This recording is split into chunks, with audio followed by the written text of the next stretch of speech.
Hello and welcome to Outside the Box.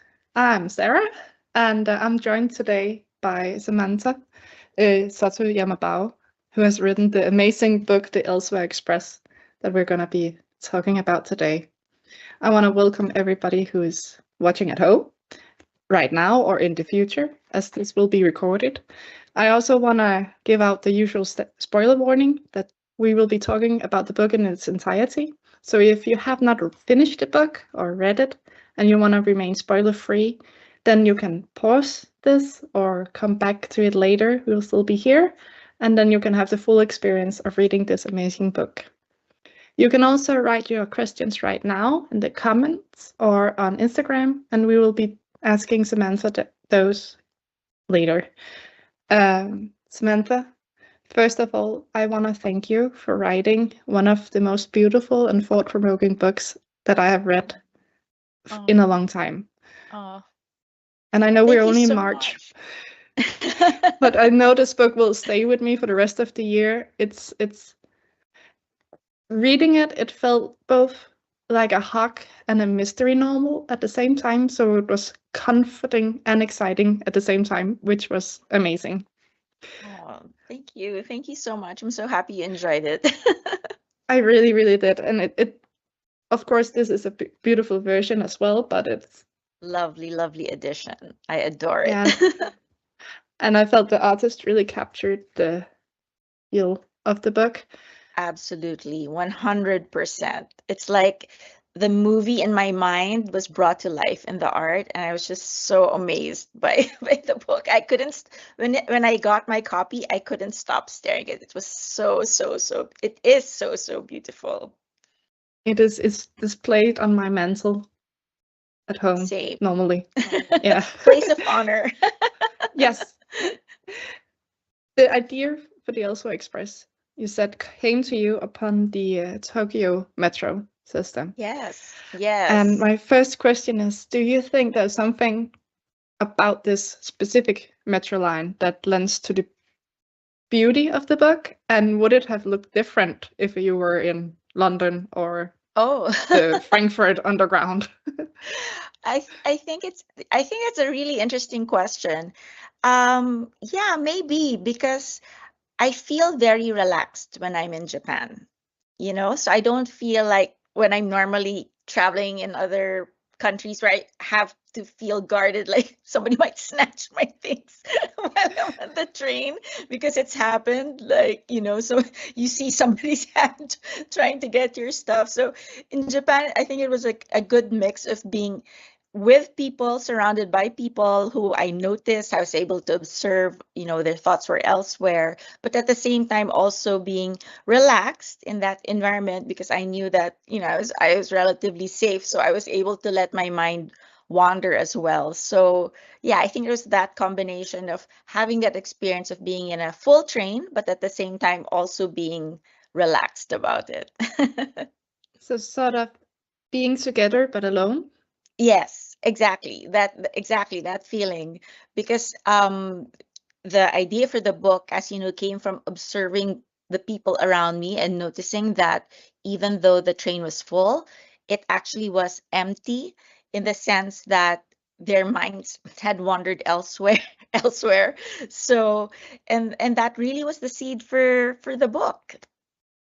Was it It also gave me the idea of a literal, I like to play with words, so it gave me the idea of a literal train of thought and what that might be like.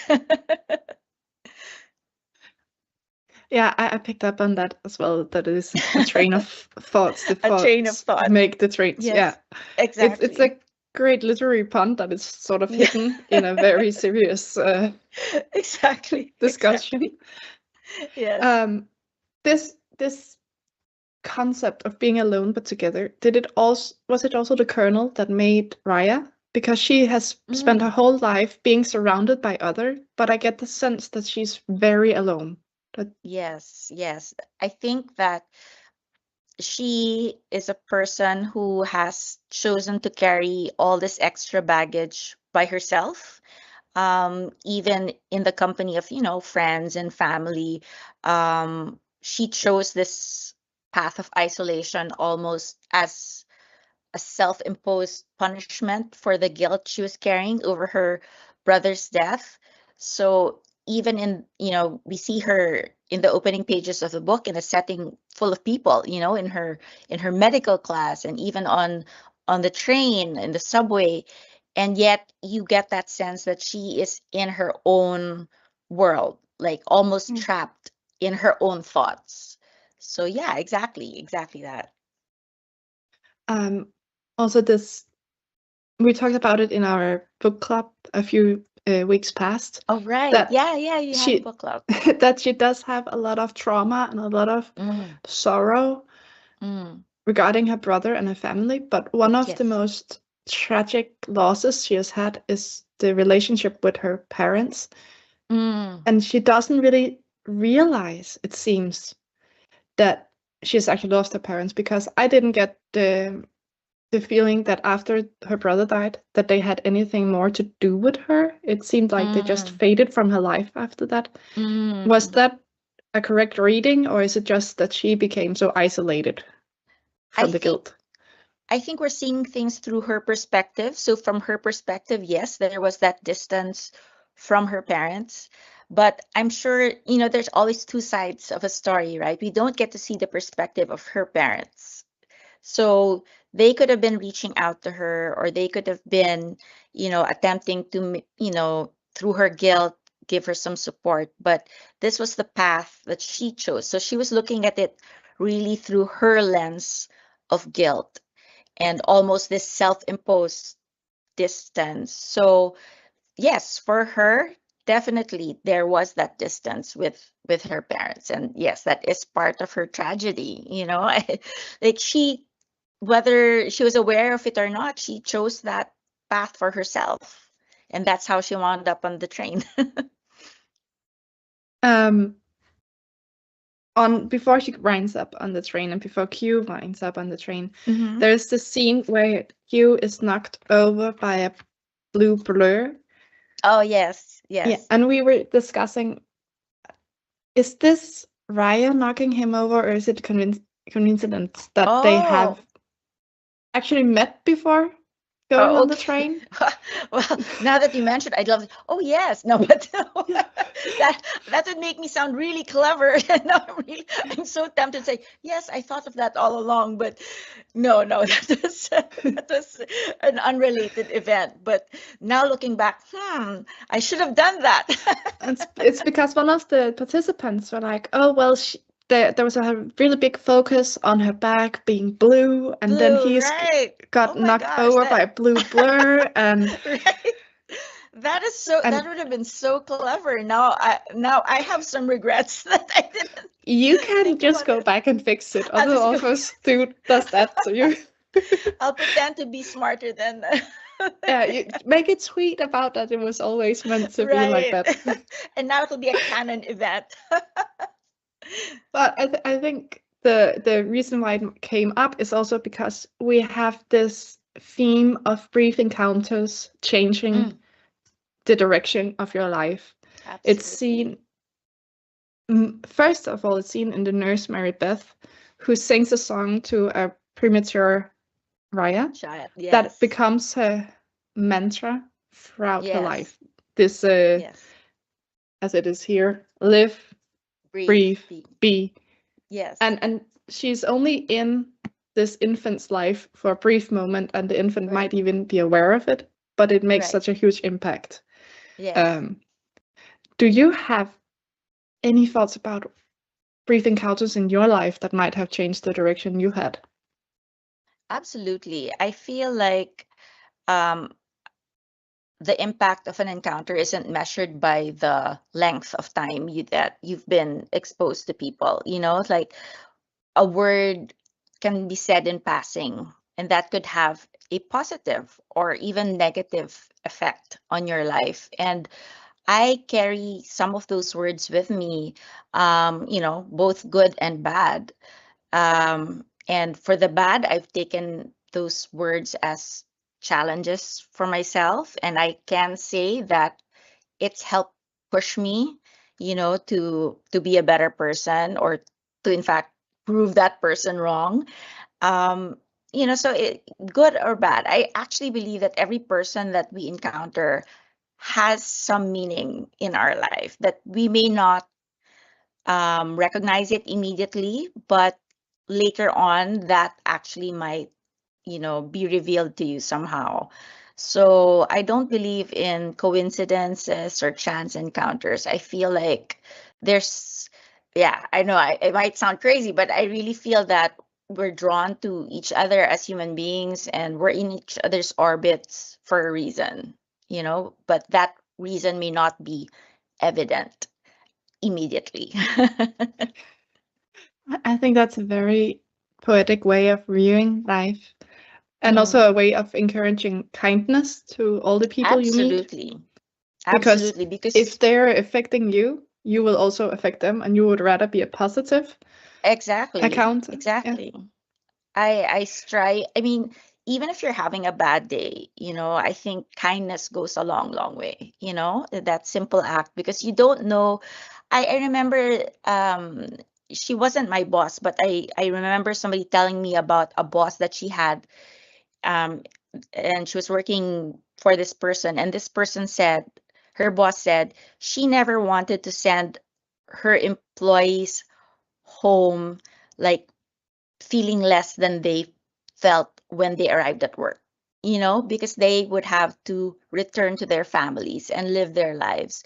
And I thought, yeah, I feel that every encounter should be that way. You shouldn't make people feel less than what they are before they met you. If anything, you should contribute to that individual's experience, however brief. It could be a smile, it could just be a kind word or just a hello, just an acknowledgement that this person is seen. And I feel that goes such a long, long way, especially nowadays, where people tend to feel invisible. So I think that's such an important thing for us to be aware of.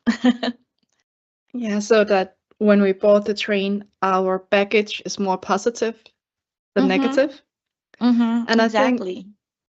that kind of leads me on to my next question, which is one of the big dilemmas in the book is, could you give up everything that has happened before in order Mm-hmm. to achieve eternal happiness? I'm going to say it in quotes.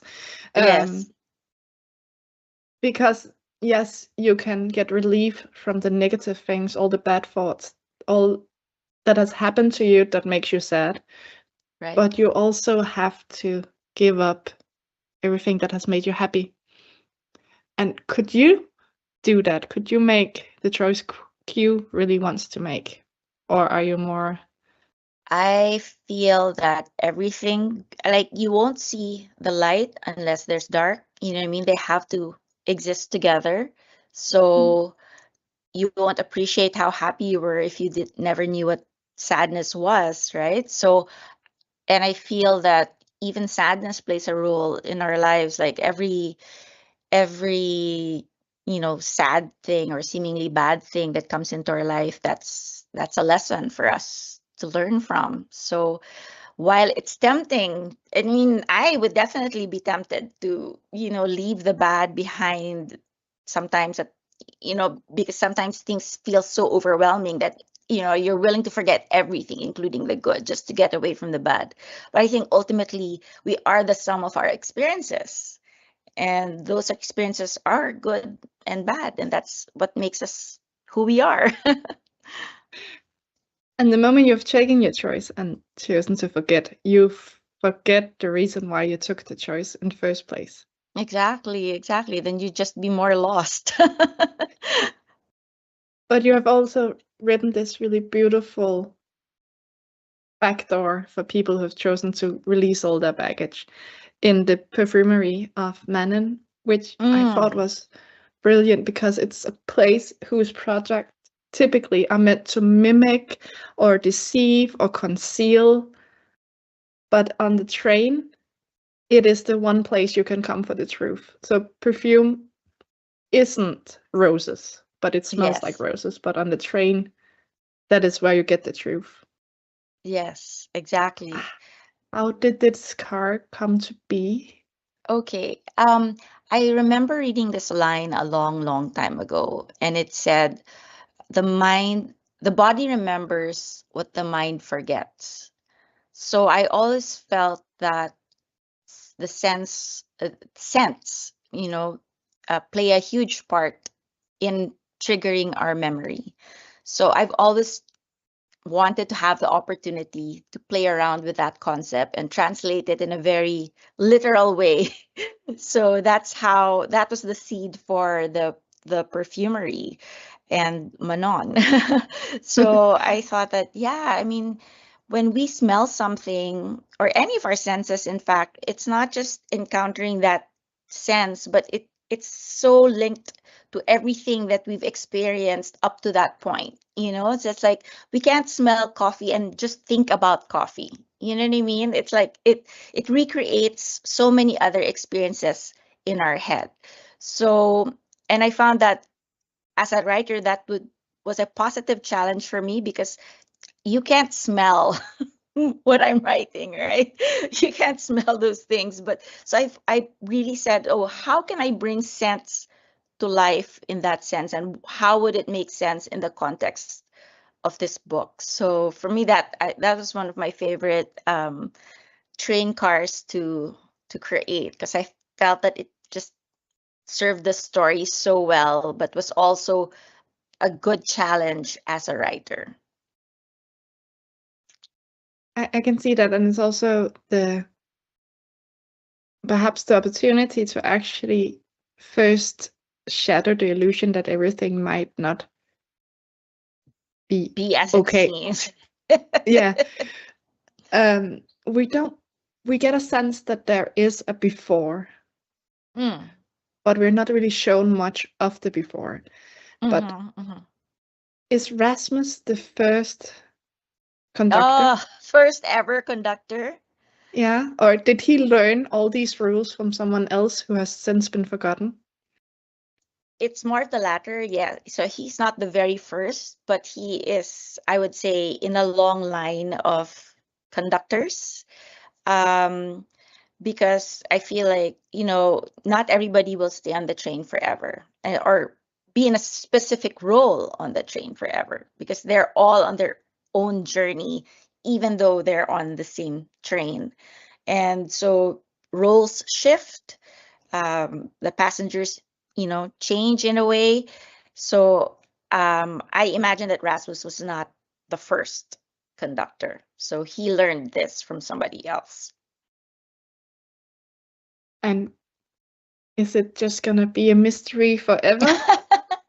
Or is there an opportunity to get a prequel or a short story? I don't know. I mean, I never want to say never. You know what I mean?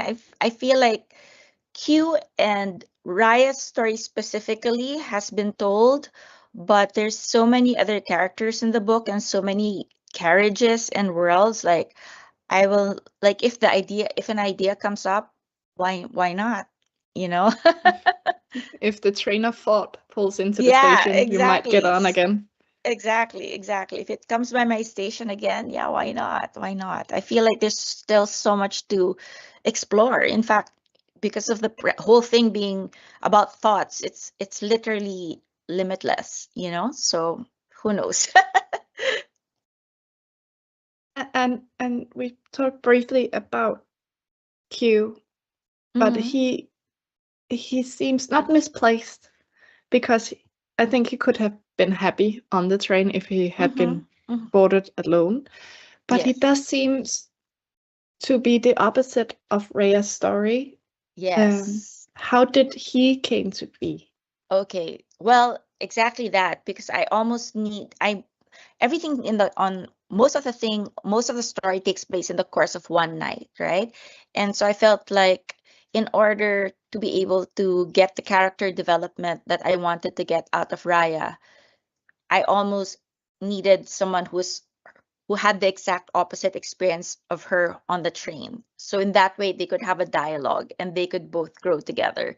So with Raya finding herself on the train and not wanting to be on the train, I wanted to create a character who wanted to be on the train. And therefore, from that point, I had to think, so what kind of person would be so willing to give up their life off the train for this magical adventure? Like, who would be just like, okay, let's go, you know, and have that difference between them, create that tension, but at the same time, dialogue from which there would be growth. So that's how Q came about. Like, I needed a foil for Raya's, stubbornness.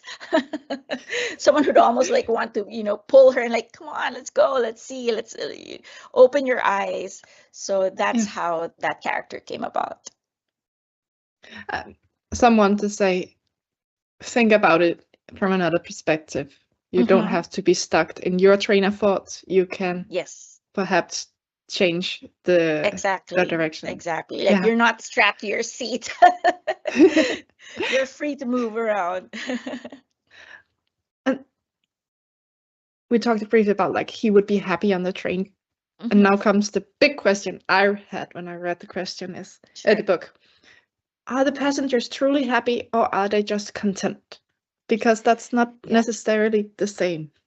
Yes, absolutely. That is the question, isn't it? I think that different readers will have different interpretations of that. So I don't really want to dictate, because like I even had someone who said, yeah, I think the people are on the passengers on the train are happy because it's almost wish fulfillment, right? They get the life that they want.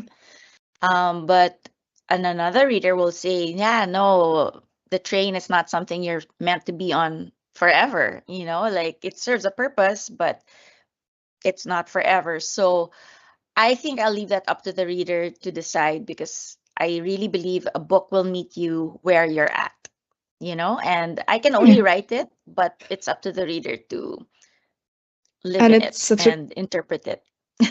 and it's such a fantastic book for that because there is 1,000 different ways it can be read and understood. Exactly, exactly. You can read it as an adventure. You can read it as, a sort of a love story, in fact, mystery, cozy fantasy. It will really depend on your mindset, I guess, when you read the book. So that's the joy of writing. When I was reading this book, I was at a conference discussing well-being and how it affects people to not well-being being a synonym for happiness. And one of the speakers, he also came with a transportation-based Okay. metaphor, but he compared it to there's this bridge in Norway that crosses a fjord, and there's a lot of different small islands that the road bridge has to cross. So it goes up and down and it weaves. And he said that well-being or happiness is made of a lot of different factors.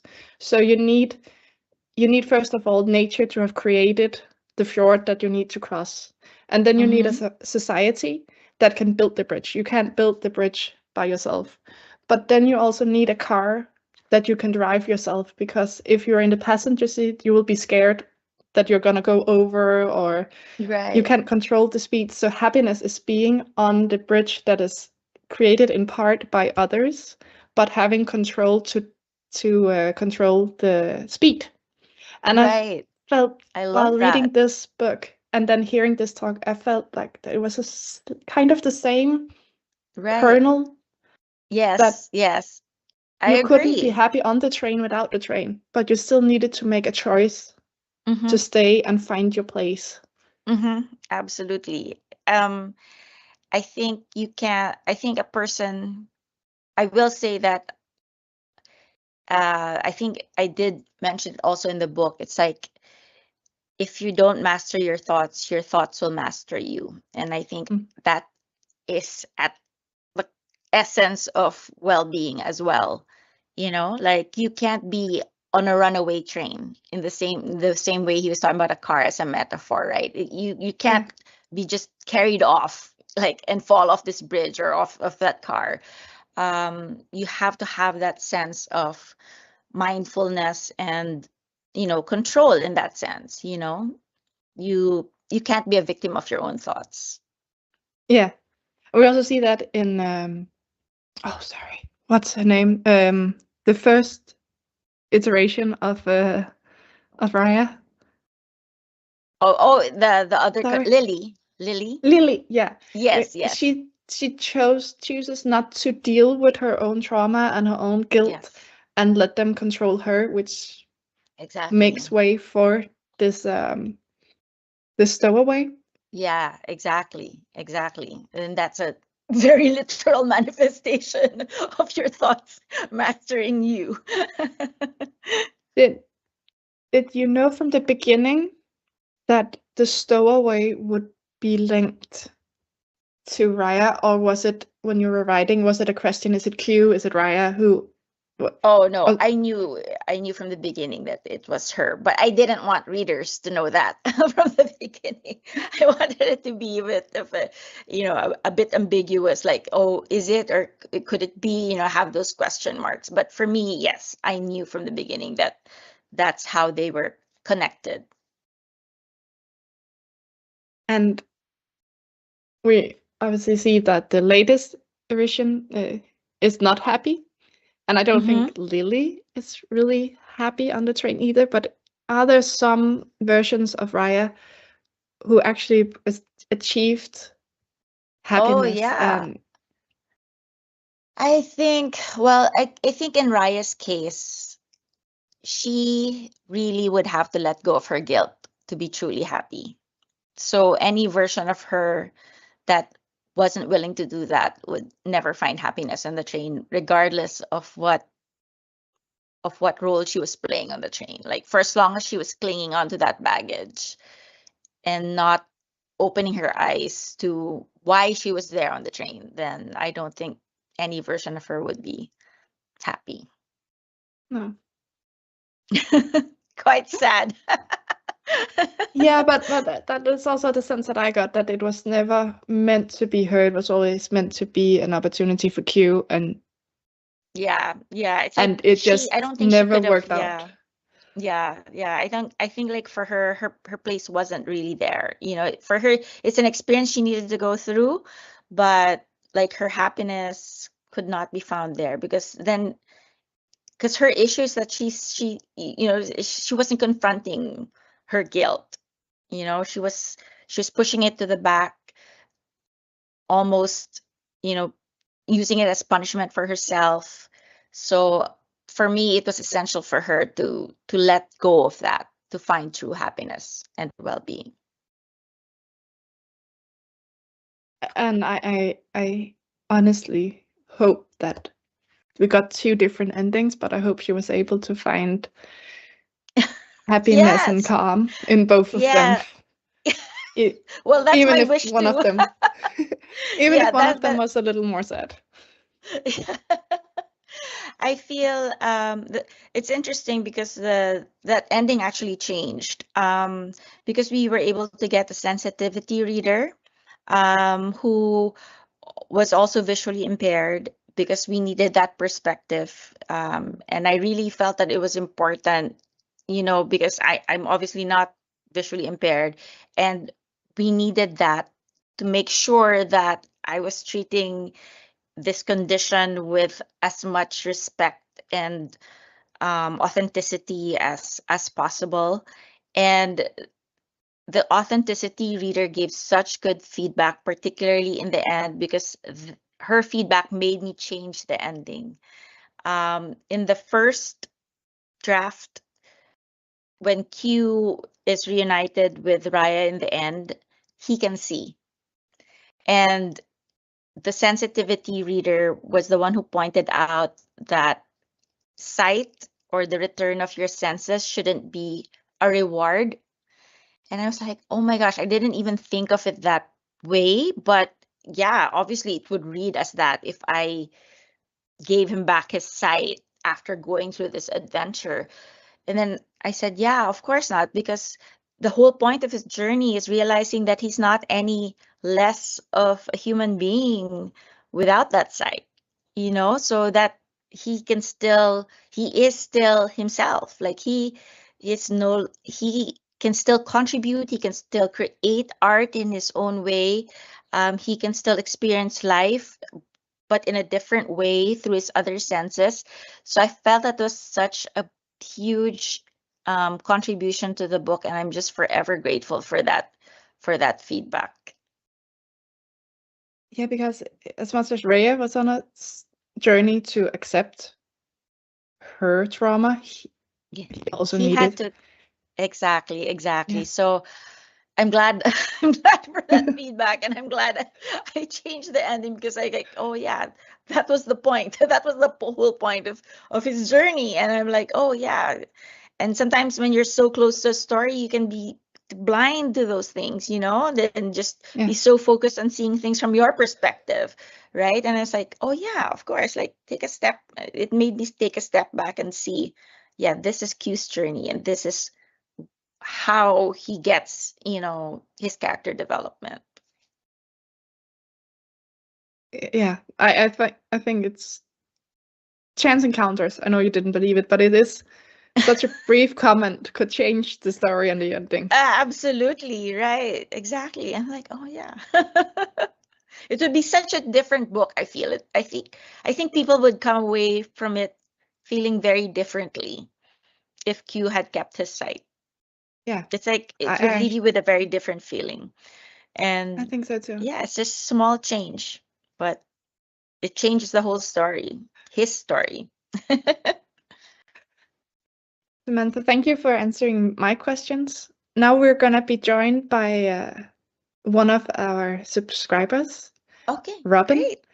Okay. And I think Robin is gonna come online, but she was actually in the book club a couple of weeks ago. Oh, okay. So I know she also has some questions she wanna ask you and some thoughts. Sure. So welcome, Robin. Hi, Robin. Hi, it's nice to meet you. I was actually watching the last bit of your questions, Sarah. So no, it was really interesting to hear how that change in the story had such a big impact, and it made a whole difference. It was incredible. Thank you. Okay, Robin, do so you have a I do. I have so many questions, but I'm going to try and limit I'm it. ready. I'm going to try and keep it really small, and I hope I haven't repeated any that Sarah's asked you as well. So in terms of the train cars, which one was the most fun to write, and which Oh, one was the wow. hardest? Oh my gosh. That is an interesting question. I guess the most fun, it's the same. The most fun and the hardest one to write was the perfumery. I guess it was very challenging because I'm talking about something that readers really can't experience. I'm talking about scent, and it's very difficult to bring scent to life because I want readers to feel immersed in the book. And so I felt like if I got this wrong, then that would take them out of the story. But at the same time, I knew that it would be very fulfilling for me as a writer if I got it right. So so that was difficult in that sense. Like, how do I communicate scent? Like, how do I make the reader experience this the way I see it in my head, the way I'm experiencing it in my head? So that's what made it both challenging and fun at the same time. Oh, that's interesting. Yeah, I like that because it's one of those it can take you out the story, but you Yes. wrote it so perfectly that Oh, it thank you. didn't. Thank you. And Whew. I'm glad. although it wasn't my favorite car, but it is a Mhm. favorite car from many of the other subscribers. I have heard Oh. that. Well, what's your favorite car? I love the meadow. Oh, Yeah, okay.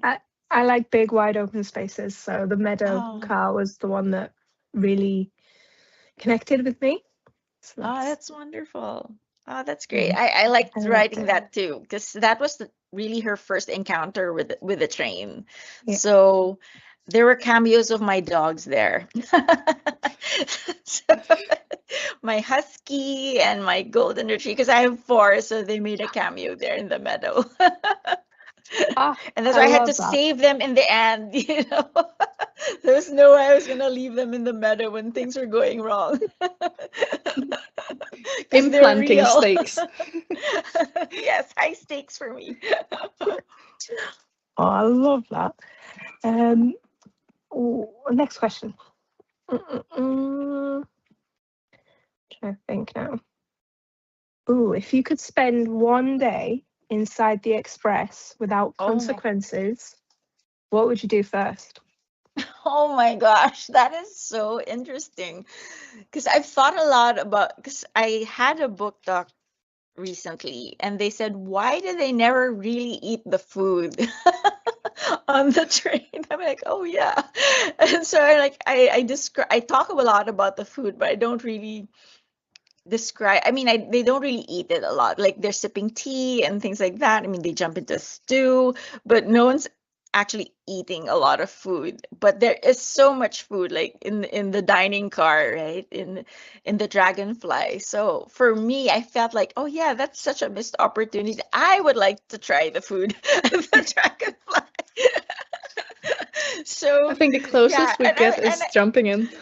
yeah, so I'm like, yeah, I'd like to do that. I'd like to experience the Dragonfly because like that's the most chill train car I feel, you know? Like I mean, once you get past the bridge, of course, and when you're in the dining car, it seems like a fun place to hang out. But at the same time, when I was asked that question, I also knew the reason I didn't really describe food is I think that's the next challenge for me as a writer. I don't feel like I can describe food and do it justice. I feel intimidated about food because there's so many writers who do it so well. Like even just like food critics and you know vloggers and bloggers, they describe food so well, and I feel like if I can't do it to that level, I'm not gonna do it because like I said, like I don't want you to take you out of the story because of my, you know, my skill level. So I feel like that's the next challenge for me, learning how to write about food. That is a good one, actually. Yeah, I honestly didn't even realize that they didn't eat the food. Because there's so much going on. That's just clicked. Yeah. Oh my God, can't believe I missed that. And yeah, food is always quite central to whenever I go anywhere. So I'm surprised. Exactly. I Yeah, didn't I love notice to that. eat. I just can't It's write also- about it yet. It's also a big part of these luxury train tours you I can watch on know, YouTube. Yeah, exactly. That's the main thing. They're in the dining car and they're eating, and they're not eating. They're sipping a lot of tea, drinking cocktails, but yeah, they're not eating. But to be fair, they had a busy schedule. They were trying Yeah, to that's save true. everything. That's true. It's hard to eat while you're being, you know, like trying to save the train from The stowaways. world is ending, but let us have a Yeah, 7-course exactly. dinner first. Yeah. I'd need another story for that. Yeah. You never know. There's always time for snacks. Can't True, get wrong with important. snacks. The train That'll needs a be the snack sequel. card. The sequel, the dining car. Yeah. I think we need that now. You've I said know. it, so you need to Now we put it deliver. out there in the universe. Okay, one more question for me then. Talked a lot about the train, but in terms of creativity with Raya and with Q, who do you feel like you are more alike? Are you more like Raya or are you more like Q?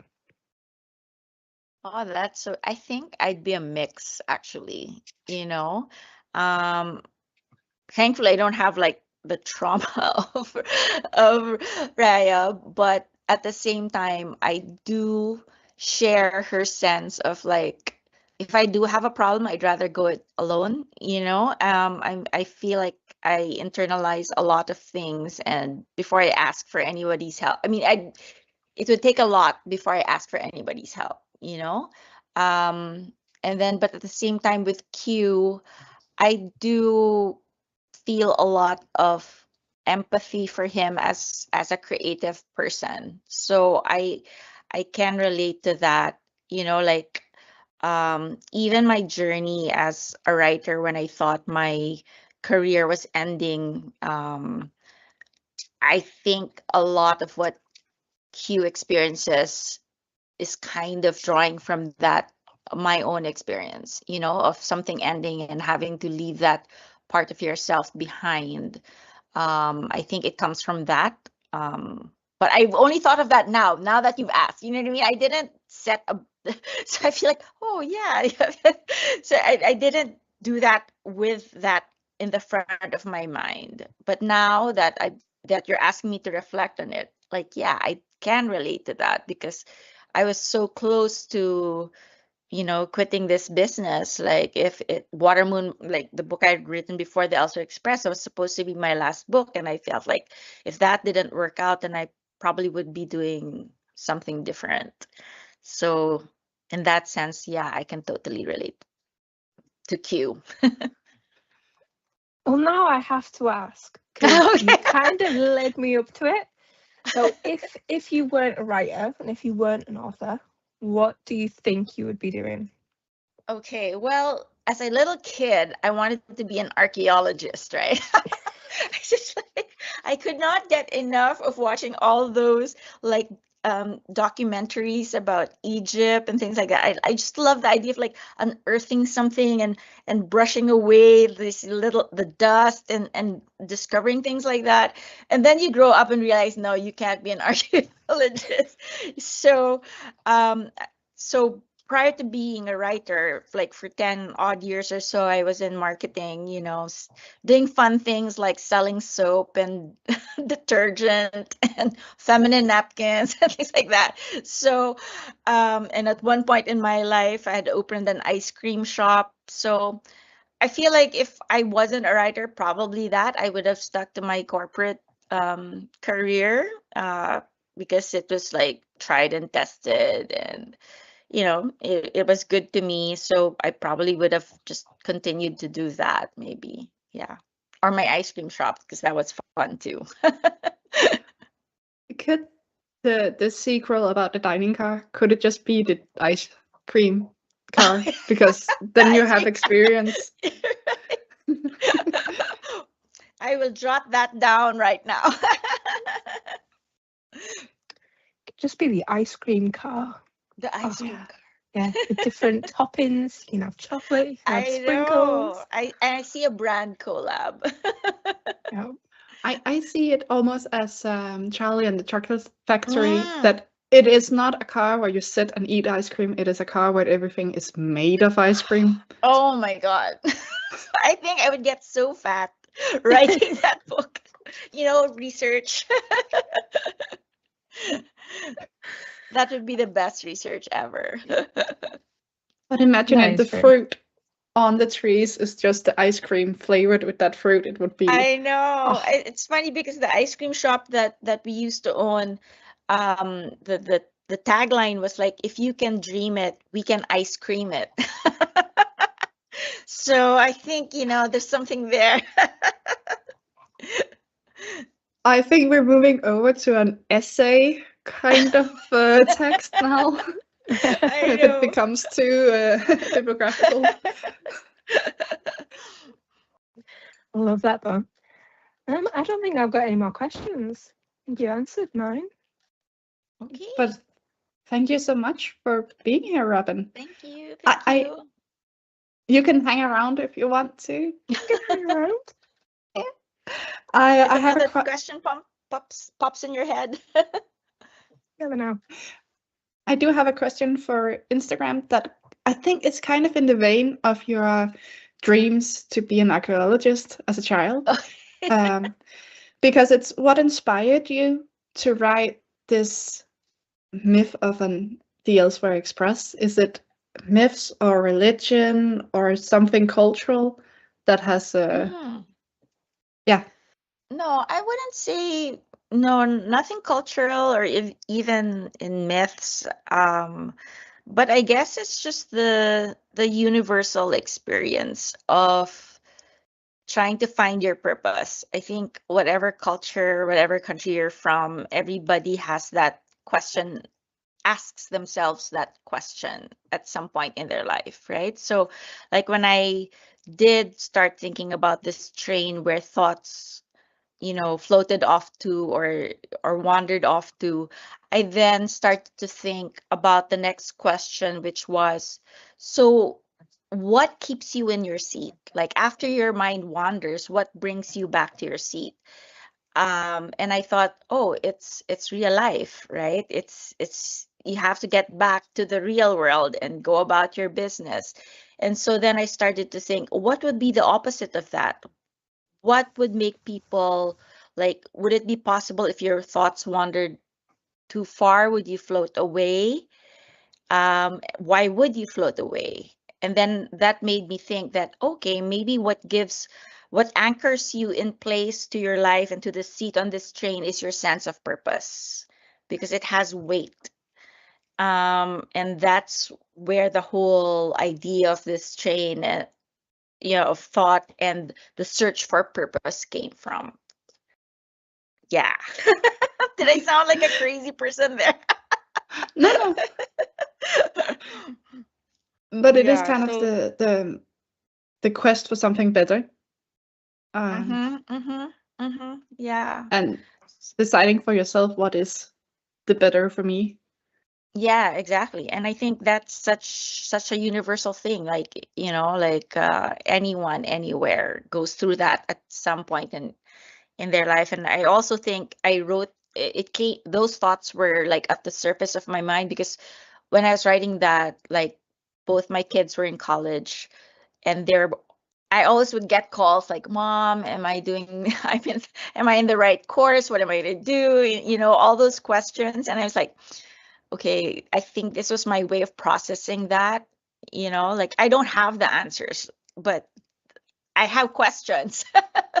And I can write all these questions down, but I don't have the answers. Like I really can't tell a person, oh, this is your purpose, but I can ask you questions that may, lead you to find your own answers.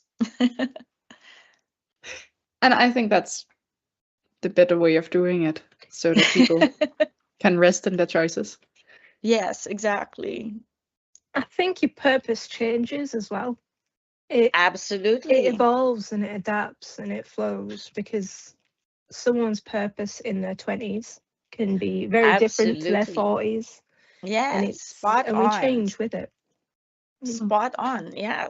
So once upon a time, I was meant to run an ice cream shop.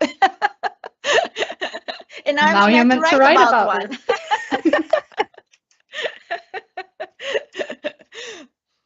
So, yeah, it. absolutely. Like we're not static, so we change, we evolve. And it's fine. And it's the beauty of being a human, that we're Being not alive. forced to be the same one our whole life. No, not at all. Not at all. Like I never studied how to be a writer unless you count the 3 units I had in university, creative writing. But like this was not the path that I saw for myself, so it just kind of unfolded. So yeah, that's the best thing about being a human. You can change course. Someone else has asked on Instagram, what happened to Rhea, Q, and the other passengers' physical bodies after they board the train? Do they disappear or do they stay dead in the seat?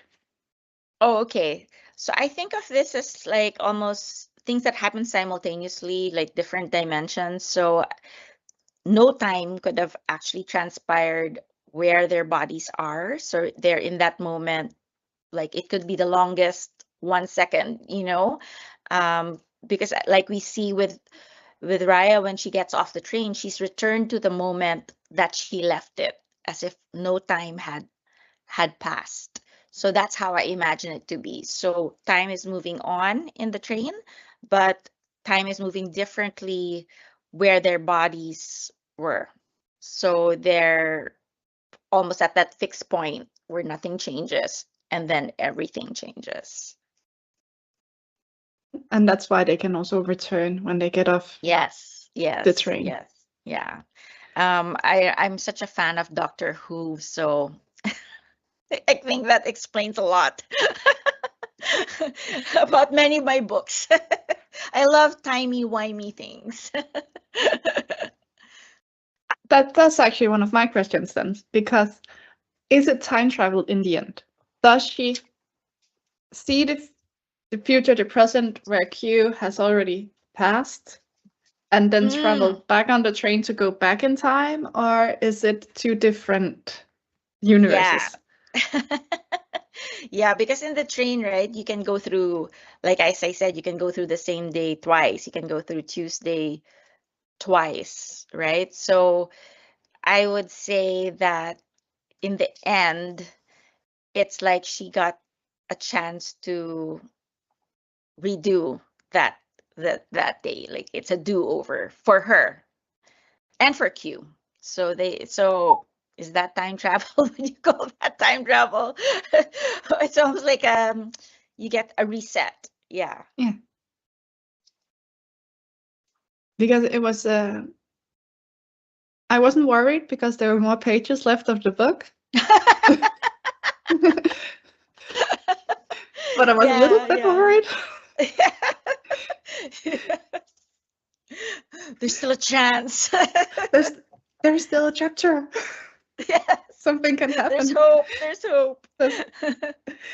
Yeah, I don't think I would. I couldn't. I mean, for a second, when I was writing it, I did think of stopping there, but then I thought, oh, I think I'd be so depressed, so I had to carry on. Because my whole writing journey started off with The Time Traveler's Wife. Like when I read The Time Traveler's Wife, I wasn't a writer yet then. And I had the worst book hangover from The Time Traveler's Wife because Henry died. And I told myself, oh my gosh, if I ever wrote a book, my character would never die. So like, it was also like, and then that made me write my first book where my character couldn't die. So that's what set me off on this journey. And so that's what I always think when I reach the end of a book, like, no, I'm not gonna do that. I'm not gonna do that. I can't.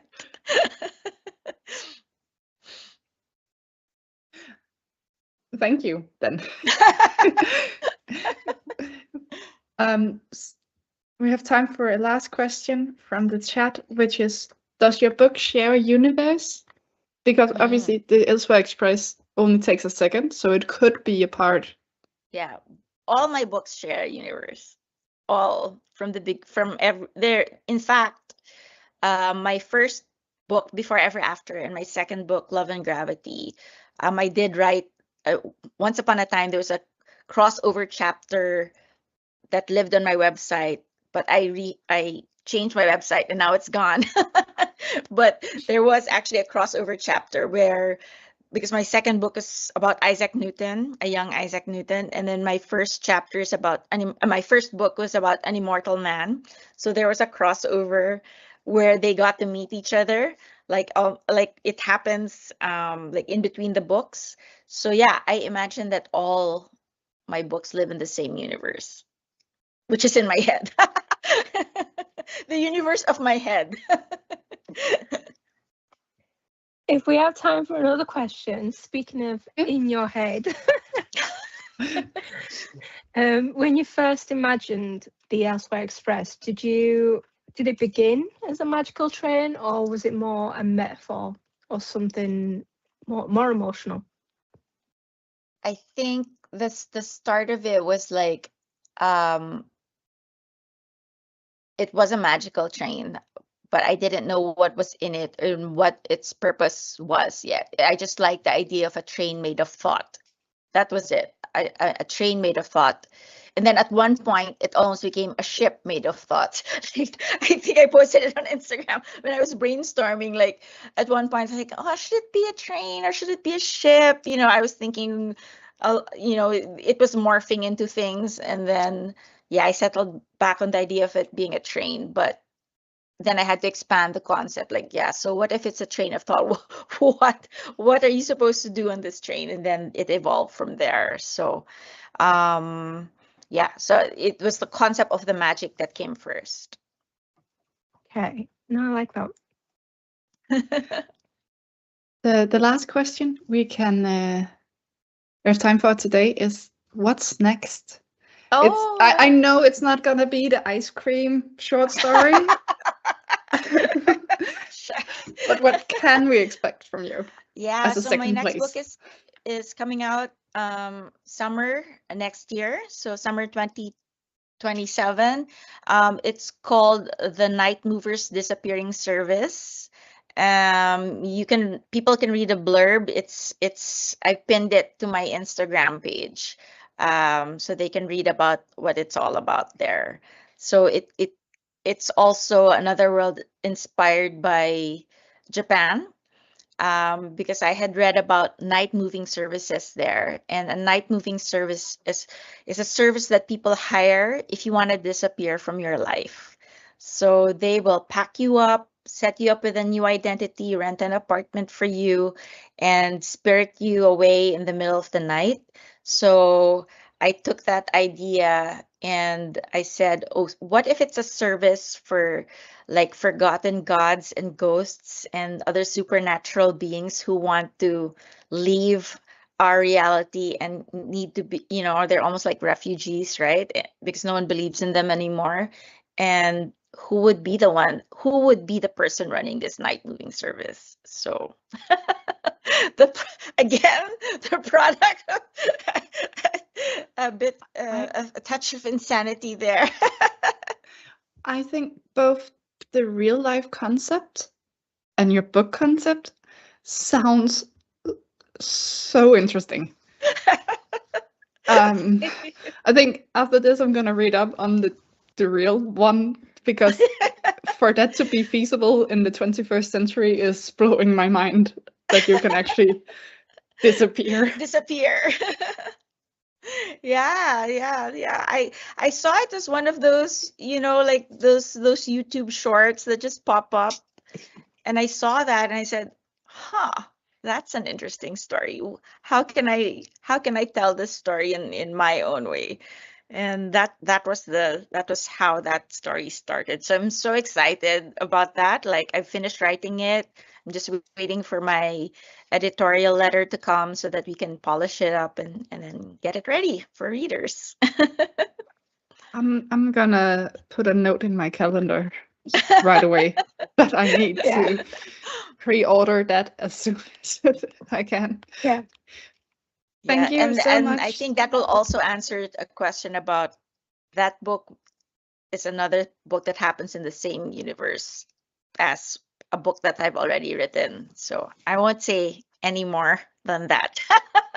Oh, keep us waiting for a year, why don't you? And we also now know if you ever disappear, it's by your own choice, because you're researched so much. Yes. So yeah, I'm excited about that book.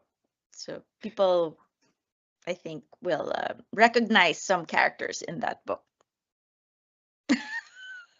Okay, I'm gonna be quiet now. Cruel. That's just cruel. We have to wait like 16 months.